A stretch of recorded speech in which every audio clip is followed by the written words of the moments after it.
ने क्या किया, एक स्टिक, एक लकड़ी यहाँ कलाई से लेके और ऊपर तक ऐसे बांधी, डंडी एक पूरी यहाँ तक बांध दी। अब जब डंडी ये पूरी बंध गई तो हाथ ऐसे तो हो नहीं सकता, ऐसे ही खाना पड़ेगा। तो ऐसे आप कैसे खा पाएंगे? कोई भी नहीं खा सकता है, बड़े बड़े भी नहीं खा सकते, बच्चे कैसे खाएंगे, राक्षस कैसे खाएंगे? तो अब ऐसे ही हाथ रह गए। उन्होंने कहा ये हाथ मुड़ेंगे नहीं, अब आप लोग खाना खाइए, भरपेट खाइए, जितना खाना हो उतना खाइए। अब तो वो परेशान हो गए और ऐसे पत्तल में मुंह डाल के, धरती में मुंह करके किसी भी तरीके से खाने लगे। तो 2-4 कौर मुंह में गया, थोड़ा बोड़ा मुंह में गया और वो ऐसे ही खाली पेट बिलबिलाते हुए उठ गए। और जब वो खाली पेट उठ गए तो खाली पेट में तो और भी ज़्यादा गुस्सा आता है, तो और बड़बड़ाने लगे कि हमारे साथ आज फिर तुमने घर पर बुला के अन्याय किया है, हमारी बेइज्जती की है, ये तुमने अच्छा नहीं किया। उन्होंने कहा अच्छा कोई बात नहीं, अभी आप सामने बैठ जाओ और थोड़ी देर में हम फिर बताते हैं आपको। अब उनने क्या किया कि देवताओं को भी खाने पर बुलाया, उनके लिए भी सुंदर से आसन बिछाए और अच्छा बढ़िया खाना परसा, और उनको भी एक एक हाथ, दोनों हाथों में एक एक स्टिक बांध दी गई और बोले अब आप लोग भी खाइए। अब जब वो भी इसी कंडीशन में, इसी हालत में बैठ गए तो एक दूसरे का मुंह देखने लगे। अब क्या किया जाए, कैसे खाना खाया जाए? लेकिन देवताओं की वृत्ति मतलब जीने की कला अलग होती है और राक्षसों की जीने की कला अलग होती है। तो उनमें से एक देवता को एक युक्ति सूझी, उसने सोचा क्यों ना हमारा हाथ हमारे मुंह में नहीं जा रहा लेकिन सामने वाले के मुंह में तो जाएगा ना। तो उसने ऐसा ही सीधा हाथ करके और यूं करके सामने वाले को खाना खिलाया और उस वाले ने उस वाले को, सामने वाले को खिलाया। एक दूसरे को जब इस तरीके से खाना खिलाया तो भर पेट सब ने खाना खाया और संतुष्ट हो गए और वाही करते हुए बड़े खुश होके उठ गए।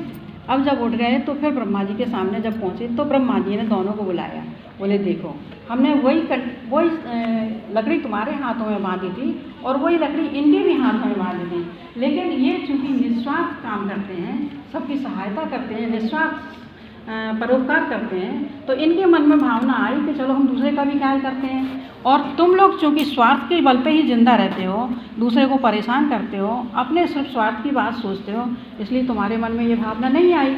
मन में तो तुम्हारी भी आना चाहिए थी ना कि चलो हम एक दूसरे को खिला दें, लेकिन ऐसा तुम लोगों ने नहीं सोचा। इसी कारण जब तुम अच्छे कार्य नहीं करते हो तो तुम्हें परेशानी उठानी पड़ती है और बहाना ये कर देते हो कि देवता हमारे ऊपर हेल्प नहीं करते हैं, ब्रह्मा जी हमारी हेल्प नहीं करते हैं, जबकि हम तो हेल्प सभी की कर रहे हैं, चाहे वो राक्षस हो चाहे वो देवता हो। यानी इंसान अच्छा कर्म करने वाला हो चाहे बुरा कर्म करने वाला हो, भगवान तो सबकी सहायता करते हैं, सबकी हेल्प करते हैं। लेकिन देवता चूँकि निस्वार्थ भाव से करते हैं, हमेशा ये देखते हैं कि हमारा भी भला हो, दूसरे का भी भला हो। और राक्षस लोग यानी कि बुरे कर्म कर, राक्षस लोग कौन है? हम ही आप में से होते हैं। जो बुरे काम करते हैं उन्हें हम राक्षस कह देते हैं और जो अच्छे काम करते हैं उन्हें हम देवता की श्रेणी में रखते हैं। इसलिए अब हमें इस कहानी से ये शिक्षा क्या शिक्षा मिलती है? ये बच्चे बताएंगे। आप लोग को कुछ समझ में आ रहा है? अब बच्चों बताइए, दीदी ने बहुत अच्छी आपको कहानी सुनाई, तो पहले तो दीदी के लिए तालियां बजाइए। आवाज़ पीछे तक जा रही है बच्चों? आवाज़ आ रही है पीछे तक? आवाज़ आ रही है? हाथ उठाएं। आचार्य जी आवाज़ आ रही? अच्छा। अब बच्चों ये बताइए कि ये कहानी से हमें क्या प्रेरणा मिली? हाँ बिल्कुल खड़े होकर माइक में बताएंगे। यहाँ आइए, यहाँ के बताइए, यहाँ से बताइए आप। हमें सबकी सहायता करनी। इनका video very good, very good, बहुत अच्छा, बहुत अच्छा। तभी हम देवता बनेंगे, है ना? और किसी ने कुछ प्रेरणा ली? अच्छा बताओ, हमारे घर में ब्रह्मा जी भी हैं, विष्णु जी भी हैं और शंकर जी भी हैं, तो क्या कोई बताएगा? हम पहले आपको बता चुके हैं एक कहानी में। तो ब्रह्मा कौन है आप बताएंगे कोई? आइए उठ के आओ, यहाँ आना है माइक में, आ जाओ, निकल के आ जाओ अच्छे से। यहाँ आइए, बहुत अच्छे बच्चे हैं हमारे इस विद्यालय के, बढ़िया आंसर माइक में बताइए, सबको सुनाई दे। ब्रह्मा जी जगत पिता है। बहुत अच्छा। हमारे घर में क्या है उनका रोल? घर में हम ब्रह्मा किसे मानते हैं? चलिए बैठिए, हम बताते हैं आपको। चलिए, माइक नहीं आएगा तो आप इधर आ जाओ। नहीं आएगा, एक मिनट। हाँ आप देखो, ब्रह्मा जी हमारी माँ है। कौन है? माँ। अब आप कहोगे ब्रह्मा जी कैसे हुई माँ? ब्रह्मा क्या करते हैं? सृष्टि की रचना करते हैं। क्या करते हैं? रचना करते हैं। किसकी रचना?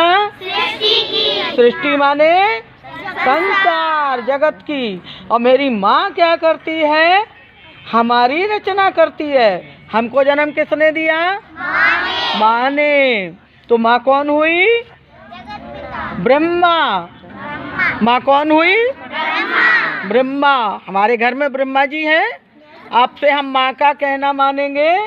अच्छी बातों का दे ध्यान, माँ का कहना मान।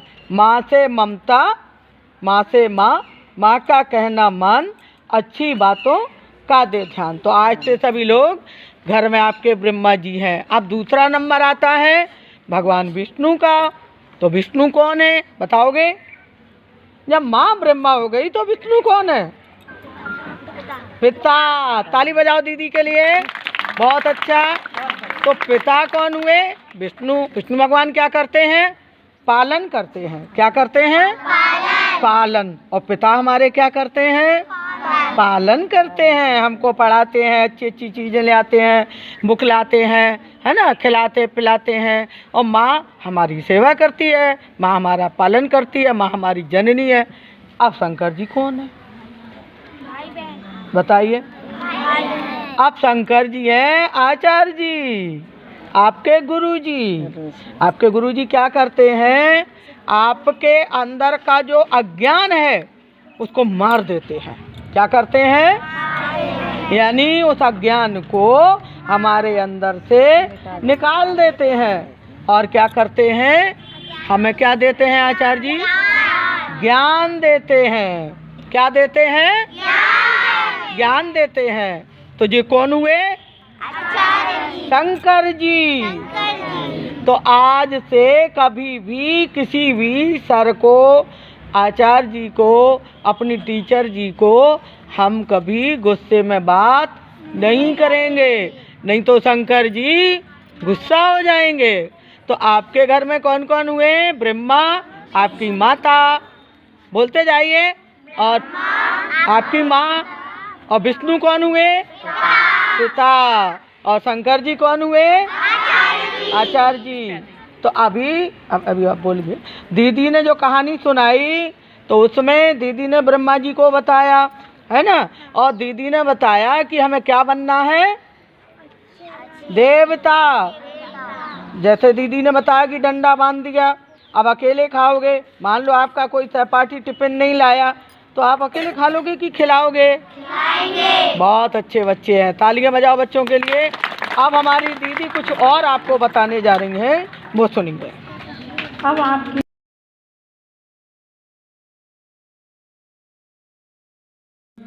एक माह से समय समय पर हमारी ये बहनें आचार्य दीदियाँ आप सबके मध्य उत्तम विचारों को व्यक्त करती हैं, प्रेरणादायी प्रसंग सुनाती हैं। यदि हम उन प्रसंगों पर ध्यान देंगे, एक न एक दिन ऐसा होगा कि हम भी महान बन जाएंगे, हमारा भी नाम दुनिया में लिया जाएगा। अच्छे कार्य करने वाले ही याद किए जाते हैं। जो ज्ञानवर्धक बातें आपको बताई जाती हैं, उनमें से यदि आप थोड़ा थोड़ा ज्ञान प्राप्त करते जाएंगे, अपने जीवन में उनको उतारते जाएंगे, तो निश्चित रूप से आपका भविष्य उज्जवल होगा। मैं इन आचार्य दीदियों को बहुत बहुत धन्यवाद देता हूँ। विद्यालय के परिवार की ओर से आपका अभिनंदन वंदन करता हूँ, जिन्होंने अपना अमूल्य समय निकाल करके हम सभी का और हमारे नन्हे मुन्ने सुमनों का मार्गदर्शन किया है। इसके लिए हम सभी आभारी हैं। हमारा विद्यालय परिवार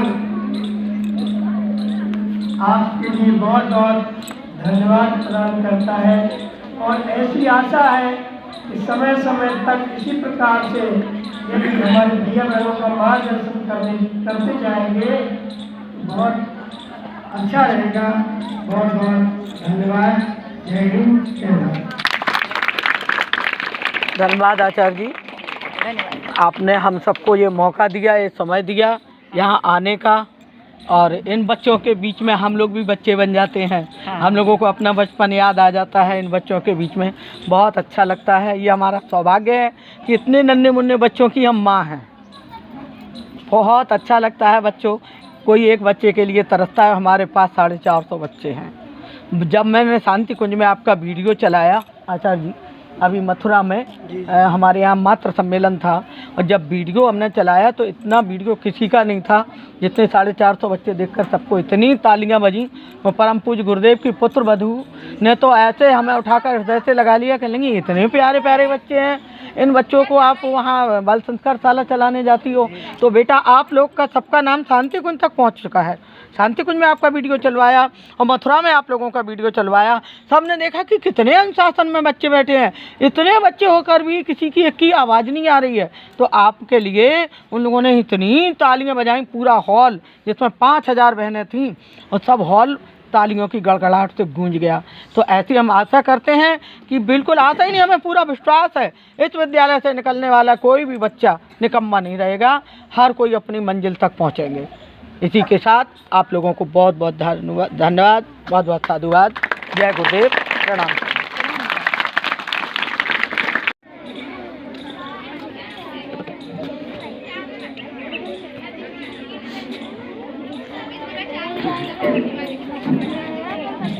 आप ट्रांसफ़र कर देना।